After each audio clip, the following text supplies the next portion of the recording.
धैर्य रखो। जब भी तुम्हारा मन टूटने लगे तब भी मन में एक आशा रखो कि प्रकाश की कोई ना कोई किरण कहीं ना कहीं से उदय होगी और तुम डूब ना पाओगे, पार लगोगे। इसलिए धैर्य रखो। और धैर्य की मदद से हम उन कामों में भी सफल हो जाते हैं जिन कामों में हमें असफलता नजर आती है। इसलिए हमें हमेशा पेशेंस रखनी चाहिए, धैर्य रखना चाहिए और मेहनत करते रहना चाहिए, लगातार कोशिश करते रहना चाहिए। और जो भी जो भी इंसान धैर्य रखते, वो आधी लड़ाई तो धैर्य से ही जीत जाते। बस आधी लड़ाई फिर बाकी रहती है, जिसे हमें मेहनत करके, हार्डवर्क करके, कंसिस्टेंसी से उसको उस लड़ाई को जीतना है। और हम अभी पढ़ाई कर रहे हैं, तो पढ़ाई में सबसे पहले रिवीजन पे फोकस करना है, क्वेश्चन प्रैक्टिस पे फोकस करना है। और हम हर रोज कुछ ना कुछ न्यू टॉपिक्स लर्न कर रहे हैं, नए क्वेश्चंस को सॉल्व कर रहे हैं। इसके साथ हम गेट की भी प्रिपरेशन कर रहे हैं, बार की भी प्रिपरेशन कर रहे हैं। तो आप जैसे अभी स्टडी कर रहे हो उस पर कंटिन्यू करो, कंसिस्टेंटली क्वेश्चन प्रैक्टिस करो, डाउट्स सॉल्व करो, रिविजन्स करो नोट्स की। क्योंकि एग्जाम में जो ज्यादा मेहनत करेगा वही सक्सेसफुल होगा। इसलिए हमें सक्सेसफुल होने के लिए बहुत ज्यादा मेहनत करनी है, बहुत सारे क्वेश्चंस की प्रैक्टिस करनी है, सारे नोट्स की रिवीजन करनी है बार बार, ताकि कंसेप्ट क्लियर हो। तो देखते हैं आज का जो हमारा कंसेप्ट है। आज हम डिस्कस करने वाले डेवलपमेंटल बायोलॉजी का एक कंसेप्ट जो कि बार बार एग्जाम में पूछा जाता है एंड बहुत कॉमन है, कि जो फेवरेट कंसेप्ट है सारे एग्जामिनर्स का, न्यूक्लियर सेंटर, जो कि एम्फीबिया में हम डिस्कस करते हैं। तो एम्फीबिया में हम ये डिस्कस करते हैं कि आफ्टर फर्टिलेशन कॉर्टिकल साइटोप्लाज्म में रोटेशन होता है। मतलब स्पर्म बाइंडिंग के बाद कॉर्टिकल साइटोप्लाज्म रोटेट होता है, और कॉर्टिकल साइटोप्लाज्म रोटेट होने के बाद जो भी डॉर्सल साइड है वहां पे एक सिग्नल एक्टिवेट होता है। इस सिग्नल का नाम है बीटा कैटेनिन। तो डॉर्सल साइड के सेल्स में ये देखिए एक सिग्नल है कि जो एक्टिवेट हुआ, इस सिग्नल का नाम है beta catenin. And beta catenin जो है वो मेजर रोल प्ले करता है डॉर्सल साइड में। तो यहाँ पे बीटा कैटेनिन स्टेबलाइज हुआ, देखिए यहाँ पे लिखा है बीटा कैटेनिन का स्टेबलाइजेशन। और वेंट्रल साइड में बीटा कैटेनिन अभी भी इनएक्टिव है, तो यहाँ पे बीटा कैटेनिन एक्टिव हुआ, correct, after cortical cytoplasm rotation. और वेंट्रल साइड में अभी भी बीटा कैटेनिन इनएक्टिव है, सो यहाँ पे अभी भी इनएक्टिव बीटा कैटेनिन है, इनएक्टिव बीटा कैटेनिन। नाउ तो डॉर्सल साइड में जहां पे बीटा कैटेनिन एक्टिवेट होता है वहां पे वो न्यूक्लियस में जाता है, और न्यूक्लियस में जाके वो क्या करता है, वो एक TCF3 ट्रांसक्रिप्शन फैक्टर होता है, वहां पे जाके बाइंड होता है। तो देखो जहां पे वेंट्रल साइड है, वेंट्रल साइड में तो बीटा कैटेनिन न्यूक्लियस में नहीं गया, वो साइटोप्लाज्म में इनएक्टिवेट है, इसलिए यहाँ पे जीन तो रिप्रेस रहते। TCF3 अकेला जब रहता है तो वो जीन को रिप्रेस करता है। एंड डॉर्सल साइड में बीटा कैटेनिन एक्टिव हुआ है, तो बीटा कैटेनिन न्यूक्लियस में जाता है, TCF3 को जाके बाइंड होता है। TCF3 plus beta catenin genes को एक्टिवेट करते, और जीन्स एक्टिवेट होने के बाद यहाँ पे सियामोइस ट्विन प्रोटीन्स का एक्सप्रेशन होता है। जैसे ही सियामोइस ट्विन प्रोटीन एक्सप्रेस होते हैं, तो Siamois twin protein plus nodal related protein, ये तीनों मिला के यहाँ पे गुस्क्वाड जीन का एक्सप्रेशन करते। तो देखो यहाँ पे ऑर्गेनाइजर जीन्स एक्सप्रेस होते, जहां पे कॉर्डिन है, नॉगिन है, गुस्क्वाड जीन का एक्सप्रेशन होता है। एंड जहां पे फिर ऑर्गेनाइजर प्रोटीन एक्सप्रेस होते हैं, वहां पे कॉर्डिन, नॉगिन, गुस्क्वाड जीन्स एक्सप्रेस होंगे, एंड ये प्रोटीन्स वहां पे बनते। तो डॉर्सल साइड में बीटा कैटेनिन एक्टिवेट हुआ तो न्यूक्लियस में जाएगा, TCF3 को बाइंड होगा, TCF3 plus beta catenin activate करेंगे सियामोइस एंड ट्विन जीन को, and Siamois twin plus TGF beta related protein जो हम देखते ये दोनों में लगे गुस्क्वाड को एक्सप्रेस करेंगे, एंड फिर गुस्क्वाड ऑर्गेनाइजर के जीन को एक्सप्रेस करता है। तो यहाँ पे दो टाइप के जो प्रोटीन्स होते हैं जो कॉमनली हम यहाँ पे देखते हैं कि जो बनते हैं, एक होते हैं न्यूक्लियर प्रोटीन्स जो एम्फीबिया में प्रेजेंट होते हैं। और न्यूक्लियर प्रोटीन जो है, ये न्यूक्लियर प्रोटीन्स कौन से, तो यहाँ पे आते हैं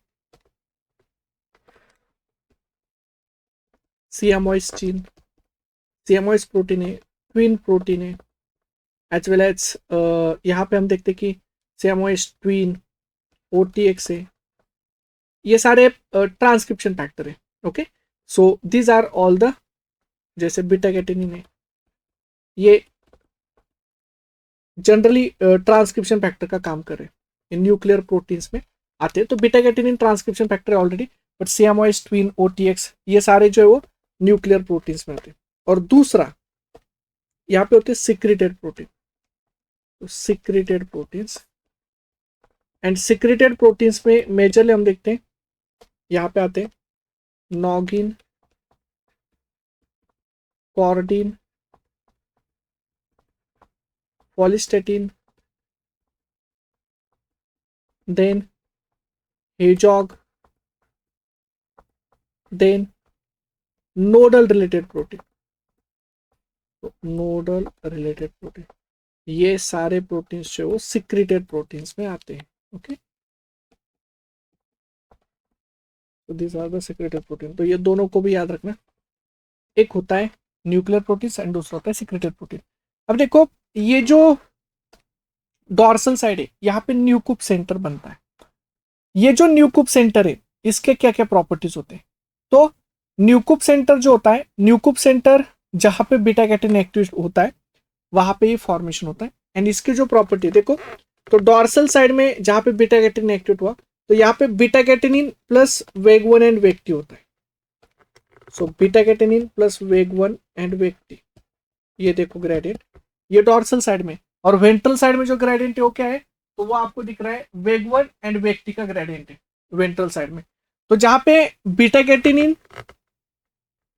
वेग 1 वेग 2 है, ओके, वेग 1 एंड वेग 2 है, बीटा कैटेनिन वेग 1 वेग 2 है, वहां पे हमेशा नोडल रिलेटेड प्रोटीन बनता है। इसे जीनोपस नोडल रिलेटेड प्रोटीन भी बोलते हैं।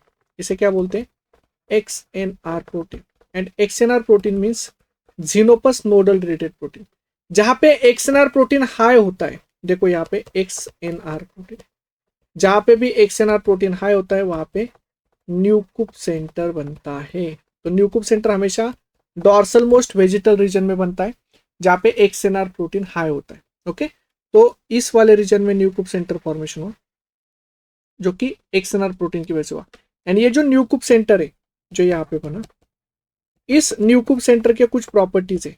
जैसे न्यूक्लियर सेंटर के क्या प्रॉपर्टी है मैं यहाँ पे लिखता हूँ ताकि आपको याद रखने। न्यूक्लियर सेंटर, तो देखिए न्यूक्लियर सेंटर ये सबसे first dorsal most and vegetal most region है। So dorsal most and vegetal most region है। तो dorsal most and vegetal most region मतलब थोड़ा डॉर्सल साइड में भी थोड़ा वेजिटल साइड में भी। दूसरा, it is form from mesoderm and endoderm cells. Formation किससे होता है? मीसोडम एंड एंडोडम सेल्स से होता है। तो it is form from the mesoderm and endoderm cells. It induce primary organiser.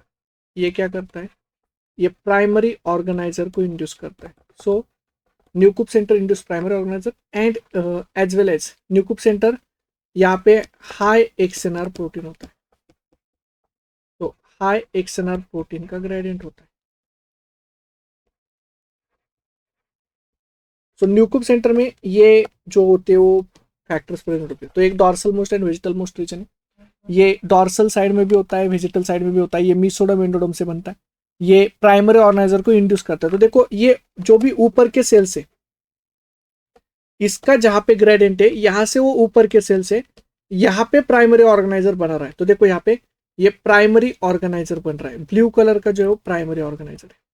तो प्राइमरी ऑर्गेनाइजर का इंडक्शन किसने किया? तो न्यूक्लियर सेंटर ने किया। तो देखो जहां पे बीटा कैटेनिन है, जहां पे बीटा कैटेनिन प्लस वेग 1 वेग 2 है, ये वहां पे नोडल रिलेटेड प्रोटीन एक्सप्रेस करता है जो XNR है। और नोडल रिलेटेड प्रोटीन जहां पे एक्सप्रेस होता है वहां पे ऑर्गेनाइजर बनता है, प्राइमरी ऑर्गेनाइजर, या इसी को स्पीमन्स ऑर्गेनाइजर बोलते हैं, जहां से गैस्ट्रुलेशन स्टार्ट होता है। और जहां पे ओनली वेग 1 व्यक्ति है, मतलब अकेले वेग 1 व्यक्ति है, जो कि आपको वेंट्रल साइड में दिखेगा, जहां पे सिर्फ वेग 1 व्यक्ति है, बीटा कैटेनिन नहीं है, वहां पे नोडल रिलेटेड प्रोटीन एक्सप्रेस नहीं होता है। तो वहां पे वेंट्रल मिसोडम बनता है। तो देखो यहाँ पे वेंट्रल मिसोडम बना। तो इस डायग्राम को आप अच्छे से देखिए कि यहाँ पे आपको समझ में आएगा कहाँ पे न्यूक्लियर सेंटर बनेगा, जहां पे बीटा कैटेनिन प्लस वेग 1 व्यक्ति, और दूसरा जहां पे सिर्फ वेग 1 व्यक्ति है वहां पे XNR का एक्सप्रेशन नहीं होता। तो वहां पे न्यूक्लिप सेंटर नहीं बनता। तो ये primary organiser and ventral mesoderm. तो जो डॉर्सल साइड है, डॉर्सल साइड में क्या होता है, देखो एक बार प्राइमरी ऑर्गेनाइजर बना तो ऑर्गेनाइजर में जो मॉलिक्यूल्स रिलीज होते हैं इनको डॉर्सलाइजिंग फैक्टर बोलते हैं। Chordin, noggin, follistatin, they are the dorsalising factors. ये डॉर्सलाइजिंग फैक्टर है। एंड डॉर्सलाइजिंग फैक्टर्स का रोल क्या है, what is the role of dorsalising factor? तो डॉर्सलाइजिंग फैक्टर्स का रोल है दे इनहिबिट बीएमपी, ये बीएमपी को इनहिबिट करते हैं। So dorsalising factor inhibit BMP. And यहाँ पे वेंट्रल साइड में यहाँ पे होता है BMP4। सो BMP4 है and BMP4 is the ventralising factor. ये वेंट्रलाइजिंग फैक्टर है। BMP4 क्या है, वेंट्रलाइजिंग फैक्टर है। तो डॉर्सल साइड में यहाँ पे ऑर्गेनाइजिंग मॉलिक्यूल्स होते हैं, कॉर्डिन, नॉगिन, फॉलिस्टेटिन, एंड ये इनहिबिट करते हैं बीएमपी को। एंड वेंट्रल साइड में बीएमपी होता है जो वेंट्रलाइजिंग फैक्टर। तो देखो जहां पे नॉगिन, कॉर्डिन, फॉलिस्टेटिन है ना, वहां पे डॉर्सल साइड बनी, ये डॉर्सल मेसोडर्म बनता है जहां पे डॉर्सल साइड फॉर्मेशन हुई। और जहां पे बीएमपी है वहां पे वेंट्रल साइड फॉर्मेशन। दूसरा जहां पे नॉगिन है वहां पे नॉगिन क्या करता है, डॉर्सल एक्टोडर्म को कन्वर्ट करता है न्यूरल टिश्यू में। तो यहाँ पे न्यूरल टिश्यू बन रहे हैं। एंड न्यूरल टिश्यू कौन है, तो dorsal ectoderm convert into the neural tissue. जहाँ पे नॉगिन है वहां पे डॉर्सल एक्टोडर्म न्यूरल टिश्यू में कन्वर्ट होता है। और यहाँ पे डॉर्सल एंडोडर्म है और ये डॉर्सल मेसोडर्म है जहाँ पे गैस्ट्रुलेशन स्टार्ट होता है। तो गैस्ट्रुलेशन जब भी होगा तो आपको इस तरह से दिखेगा, इस तरह से ये गैस्ट्रुलेशन स्टार्ट हुआ दिखेगा एम्फीबिया में। और यहाँ पे जो फर्स्ट ओपनिंग बनी इसे डॉर्सल ब्लास्टोपोर लिप बोलते हैं। तो this is dorsal blastopore lip. इसे ये फ्रॉग में एनस में कन्वर्ट होती है। और यहाँ पे जहाँ पे स्पर्म बाइंड हुआ था वहां पे माउथ फॉर्मेशन होगा फ्रॉग का। तो इसे ड्यूट्रोस्ट्रो मोड ऑफ गैस्ट्रुलेशन बोलते हैं। तो इस तरह से मतलब ये इनिशिएशन ऑफ गैस्ट्रुलेशन के टाइम पे प्राइमरी ऑर्गेनाइजर से गैस्ट्रुलेशन इनिशिएशन होगा। तो यहाँ पे इनवेजिनेशन होगा और स्टार्टिंग में ही बॉटल सेल्स होते कि जो बॉटल सेल्स इनवेजिनेट होते। तो यहाँ पे कुछ बॉटल सेल्स होते, वो बॉटल सेल्स इनवेजिनेट होते और एक लिप लाइक स्ट्रक्चर बनाते हैं जिसे डॉर्सल लिप बोलते। तो ये बॉटल सेल्स है जो इनवेजिनेशन करें एंड फिर इनवोल्यूशन होता है, जो मेसोडर्म सेल्स का इनवोल्यूशन होता है। तो इस तरह से गैस्ट्रुलेशन फिर प्राइमरी ऑर्गेनाइजर से स्टार्ट होता है। बट यहाँ पे सिर्फ इतना याद रखो, नॉगिन, कॉर्डिन, फॉलिस्टेटिन डॉर्सलाइजिंग फैक्टर है जो बीएमपी को इनहिबिट करते हैं, इसलिए डॉर्सल साइड में बीएमपी नहीं होता, बीएमपी ओनली वेंट्रल साइड में होता है। प्राइमरी ऑर्गेनाइजर से इनिशिएशन ऑफ गैस्ट्रुलेशन होता है। ओके, तो ये न्यूक्लिप सेंटर के मेजर पॉइंट्स हैं जो मैंने आपको बताए। तो न्यूक्लिप सेंटर के मेजर पॉइंट्स क्या है, तो ये dorsal most and vegetal region है, ये मेसोडर्म एंडोडर्म से बनता है, यहाँ पे हाई एक्सएनआर प्रोटीन होता है और न्यूक्लिप सेंटर प्राइमरी ऑर्गेनाइजर को इंड्यूस करता है। बस इतना याद रखना, ये 4 पॉइंट्स। और यहाँ पे फिर नॉगिन, कॉर्डिन, फॉलिस्टेटिन ये डॉर्सलाइजिंग फैक्टर है। नॉगिन डॉर्सल एक्टोडर्म को कन्वर्ट करता है न्यूरल टिश्यू में। Noggin is sufficient to form complete embryo. Noggin अगर 1 सेल यूवी इरेडिकेटेड एम्ब्रियो में आप ऐड करोगे तो नॉगिन कंप्लीट एम्ब्रियो का फॉर्मेशन करता है। ओके, सो ये हुआ न्यूक्लिप सेंटर एंड उसका रोल। अब आप मुझे इन क्वेश्चंस के आंसर दो। कितना सिंपल पॉइंट है देखिए, लेकिन क्वेश्चंस देखो कितने पूछे गए। The dorsal most and vegetal cells of amphibian embryo that is capable of inducing organiser, ये ऑर्गेनाइजर को इंड्यूस करता है, it's called Nieuwkoop centre and is mark by the presence of. Nieuwkoop centre कहां पे बनता है, this is presence of. Yes, कितना simple question है। यस, अब इस क्वेश्चन का आंसर है कि आप मुझे कमेंट बॉक्स में दीजिए। दे दिया आंसर, वेरी गुड। तो इस क्वेश्चन का आंसर हो गया होगा, तो इस क्वेश्चन का आंसर भी देना। कितना सिंपल, कितनी बार क्वेश्चन, और हर एग्जाम में क्वेश्चन है। हाँ, आप CSR में देखो, नेट में देखो, DBT में देखो, कोई भी एग्जाम में देखो, ये वाला क्वेश्चन बार बार आता है। The presence of beta carotene in nucleus of blastomere in dorsal portion of the amphibian embryo is one of the determinants for laying down the dorsoventral axis. What will be the outcome of expressing dominant negative form GSK3? अगर dominant negative GSK3 है, dominant negative का मतलब क्या होता है, so dominant negative GSK3, इसका मतलब है कि mutant form of GSK3 inhibiting normal protein to function, so that is loss of function. इसको लॉस ऑफ फंक्शन। अगर जीएस के 3 लॉस ऑफ फंक्शन होगा तो क्या होगा फिर? तो दोनों साइड जीएस के 3 रहेगा तो दोनों साइड डॉर्सल बनेंगे, एंड दोनों साइड डॉर्सल बनेंगे तो आपको पता है फिर क्या होगा। यस, तो क्या होगा? सेकेंड एक्सिस का फॉर्मेशन होगा। यहाँ पे तो वेंट्रल सेल्स में डॉर्सल सेल में बीटा कैटिन एक्टिवेट है, तो सेकेंड एक्सिस बनेगा। और इस क्वेश्चन का आंसर क्या है? बीटा कैटिनिन है। पहले क्वेश्चन का आंसर बीटा कैटिन है, क्योंकि बीटा कैटिनिन कहाँ पे एक्टिव होगा, वहां पे न्यूक्लिक सेंटर बनेगा। तीसरा question, which of the following is statement is regarding amphibian development is correct? कौन सा स्टेटमेंट करेक्ट है एम्फीबियन डेवलपमेंट के लिए? तो देखिए एम्फीबियन डेवलपमेंट के लिए क्या करेक्ट है? The Nieuwkoop centre is form on dorsal side of the embryo due to accumulation of beta catenin which helps to activate CMOS and twin gene. Okay, the endodermal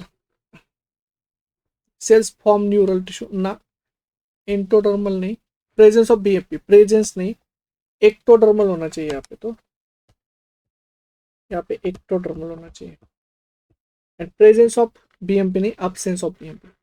brain formation require activation of both Wnt and BMP. ना, ये गलत है, ये गलत है, ये गलत है, ये डॉर्सल एंड वेजिटल होना चाहिए। There is gradient of nodal related protein across endoderm with, अभी यहाँ पे तो डॉर्सल साइड ठीक है, ये अभी लास्ट वाला स्टेटमेंट देखिए, there is gradient of nodal related protein across endoderm with low concentration of dorsal side, ये तो गलत ही है, ये गलत है। डॉर्सल साइड में लो नहीं होता है, नोडल रिलेटेड हाई होता है, उल्टा डॉर्सल साइड हाई होता है, लो कैसे हुआ? तो फाइनल जाके अपना स्टेटमेंट कौन सा करेक्ट हुआ? फर्स्ट हुआ, बट फर्स्ट में ये देखो ये डॉर्सल साइड लिखा है ना, यहाँ पे डॉर्सल एंड वेजिटल होना चाहिए, dorsal most and vegetal most, ये होना चाहिए, दोनों भी साइड में होता है। Accumulation with help activate CMOS, ये करेक्ट है, फर्स्ट ऑप्शन करेक्ट है। ओके, बाकी सारे रॉन्ग से, रॉन्ग ऑप्शन है। यहाँ पे प्रेजेंस गलत है, यहाँ पे विंट बीटा कैटेनिन गलत है, BMP गलत है यहाँ पे, और यहाँ पे लो गलत है, हाई चाहिए। तो ये हो गए सारे क्वेश्चंस जो हमने सॉल्व किए। देखिए इतने सिंपल सिंपल क्वेश्चंस आते तो आप भी और इस तरह से टॉपिक कीजिए, टॉपिक्स का रिवीजन अभी से कीजिए, क्योंकि अभी गेट का एग्जाम भी आ रहा है, बार्क का एग्जाम भी आ रहा है, तो टॉपिक रिवीजन कंटिन्यू कीजिए, क्वेश्चन प्रैक्टिस कंटिन्यू कीजिए। ओके, सो आपको ये सेशन कैसे लगा आप मुझे जरूर बताइए, और आपके जो भी सेशंस होंगे आपको कौन से टॉपिक पे आपको कंसेप्ट वीडियो चाहिए वो मुझे कमेंट बॉक्स में जरूर बताइए, तो हम उन वीडियोस को भी डिस्कस करेंगे, उन टॉपिक्स को भी डिस्कस करेंगे। ओके, और उनके क्वेश्चंस को भी डिस्कस करेंगे। So thank you all, happy learning, thank you.